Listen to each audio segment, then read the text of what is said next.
किसी ने क्या खूब कहा है, घमंड ना करना जिंदगी में, तकदीर बदलती रहती है, शीशा वही रहता है, बस तस्वीर बदलती रहती है। जी हाँ दोस्तों, दुनिया में हर इंसान की अहमियत है और हर एक इंसान की अपनी एक अलग सोच।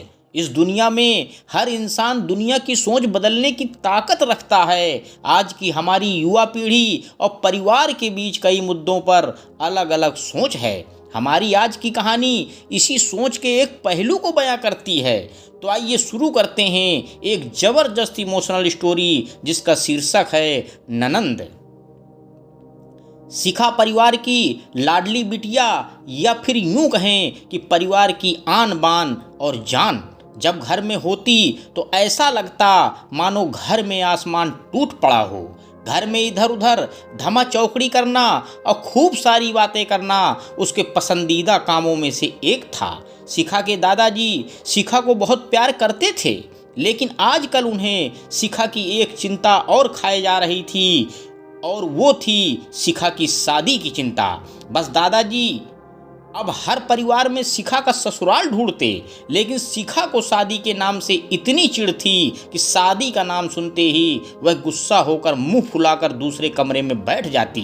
खैर, थोड़ी देर में उसका गुस्सा खुद ब खुद उतर जाता और वो वापस अपनी धमा चौकड़ी में व्यस्त हो जाती। काफ़ी खोजबीन के बाद भी शिखा के दादाजी को कोई ऐसा परिवार नज़र नहीं आया जहां वे अपनी लाडली बिटिया की शादी कर सकें। इसीलिए उन्होंने अपने बचपन के दोस्त से इस बारे में राय लेने का निश्चय किया। बस फिर क्या था, वे अपने दोस्त राय बहादुर से मिलने बरेली की ओर निकल पड़े। अगले दिन जब वह बरेली पहुंचे तो राय बहादुर ने स्टेशन पर ही उनके लिए गाड़ी भेज दी थी। 10 साल बाद अपने बचपन के दोस्त से मिलने के लिए वे भी बड़े उतावले थे। गाड़ी धीरे धीरे राय बहादुर के घर की ओर बढ़ी। बड़ा सा बंगला के आगे बगीचा, गाड़ियां और नौकर चाकर देख दादाजी का मन खुशी से भर गया। इन 10 सालों में राय बहादुर ने कितनी तरक्की कर ली है। नहीं तो 10 साल पहले राय बहादुर के पास था ही क्या। बस यही सब सोचते सोचते शिखा के दादाजी अपने दोस्त के बंगले पहुंच ही गए। गाड़ी की हॉर्न की आवाज़ के साथ ही राय बहादुर घर के बाहर अपने दोस्त के स्वागत के लिए आ गए थे। अपने दोस्त को गले लगाकर वे दादाजी को अंदर ले गए।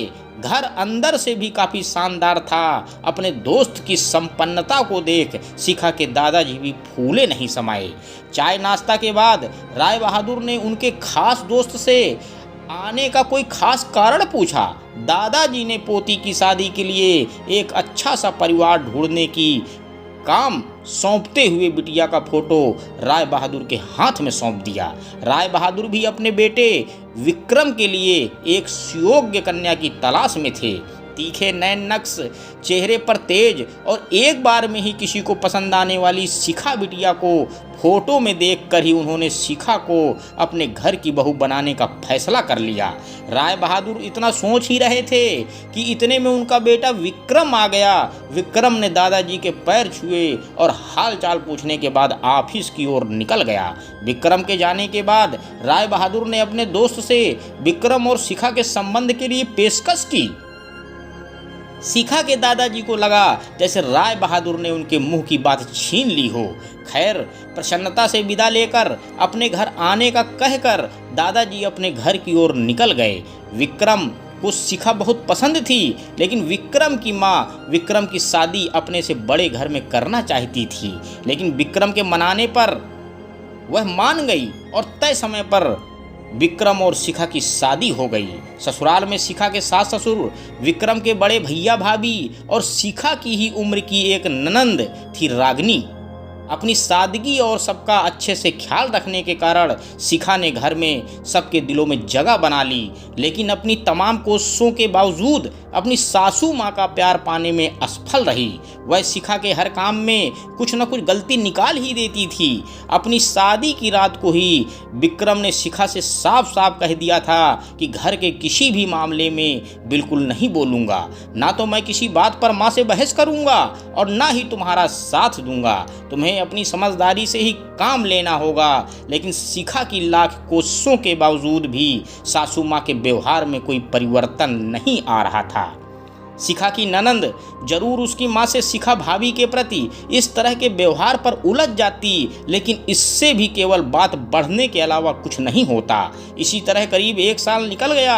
शिखा और विक्रम को जुड़वा बेटियां हुई। यह समय शिखा के लिए अग्नि परीक्षा का समय था।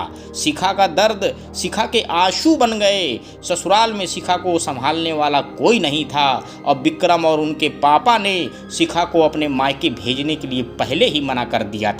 एक दिन रागिनी कॉलेज से आई तो उसने सभी को कॉलेज के सालाना कार्यक्रम में आने के लिए कहा और यह भी कहा कि कॉलेज में उसकी भी 2 प्रस्तुतियां हैं, इसलिए आप सभी को चलना जरूरी है। खैर, न चाहते हुए भी शिखा को अपनी दोनों जुड़वा बेटियों के साथ रागिनी के कॉलेज जाना पड़ा। कार्यक्रम की शुरुआत में गीत संगीत की कई प्रस्तुतियां हुई। इसके बाद मॉडलिंग राउंड शुरू हुआ। दर्शकों ने तालियों के साथ सभी का उत्साहवर्धन किया। मॉडलिंग में रागिनी ने भी हिस्सा लिया था। आखिरी राउंड में रागिनी के साथ 4 और लड़कियों को सिलेक्ट किया गया, जहां सभी से जज द्वारा एक सवाल पूछकर विजेता घोषित करना था। सवाल जवाब का दौर शुरू हुआ। इसी कड़ी में जज साहिबा ने रागिनी से सवाल पूछा, अगर घर में तुम्हारी माँ और भाभी में से किसी एक का साथ देना हो तो तुम किसका साथ दोगी? पूरे सदन में खामोशी छाई थी। सभी रागिनी के जवाब की प्रतीक्षा कर रहे थे। तभी रागिनी ने थोड़ा आगे बढ़कर कहा, अगर भाभी सही हो तो अपनी भाभी का। जज साहिबा ने आगे पूछा, क्यों?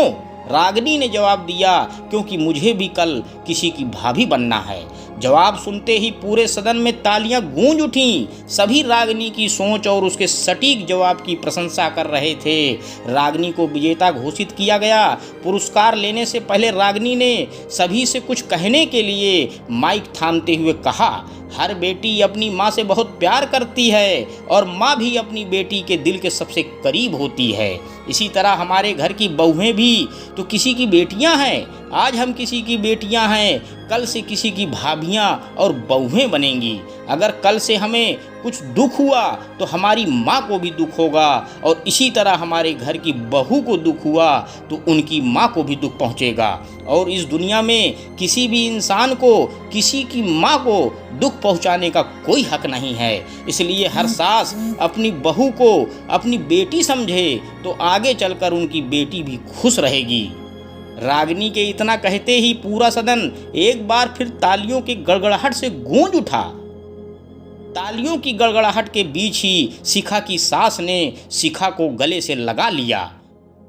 तो साथियों, इस छोटी सी कहानी से हमें सीख क्या मिलती है कि हमें हमेशा दूसरे की बेटी को अपनी बेटी समझना चाहिए, तब हमारी बेटी दूसरों के घरों में खुशी महसूस करेगी। अंत में दोस्तों, बस मैं यह कहना चाहता हूँ, प्यार इंसान से करो उसकी आदत से नहीं, रूठो उनकी बातों से मगर उनसे नहीं, भूलो उनकी गलतियाँ पर उन्हें नहीं, क्योंकि रिश्तों से बढ़कर कुछ भी नहीं।